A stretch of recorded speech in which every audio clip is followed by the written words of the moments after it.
நீங்க அதிகமா கோபப்படுவீங்களா? அப்போ உங்களுக்கான காணொளி தான் இது. நீங்க அதிகமா கோபப்படும் பொழுது உங்களுடைய உடலில் கார்டிசால் மற்றும் அட்ரினலின் போன்ற சுரப்பிகள் அதிகமாக சுரக்கும்.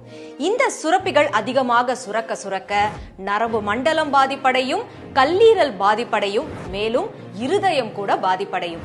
இத்தகைய பாதிப்பை நமக்கு தருவது சினம் எனப்படும் கோபம். நம்ம கோபப்படும் பொழுது எதற்காக கோபப்படுவோம்னு நீங்க குறிப்பா பாத்தீங்கன்னா, ஒவ்வொரு முறையும் பிறர் செய்யும் தவறுக்காக நம்மை நாமே தண்டித்துக் கொள்வதுதான் கோபம்.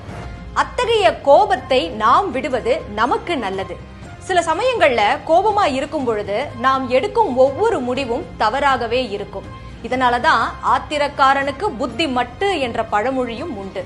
இத்தகைய கோபத்தை நாம் தவிர்க்க வேண்டும் என்பதை நம்முடைய தமிழ் பாட்டி ஔவையார் ஆத்திசூடியில் 6வது சினம் என்ற அழகிய வாக்கியத்தோடு நமக்கு விளக்குகிறார். அடுத்த முறை உங்களுக்கு கோபம் வரும் பொழுது ஆத்திசூடியின் ஔவை பாட்டி சொன்ன 6வது சினம் கவனம்.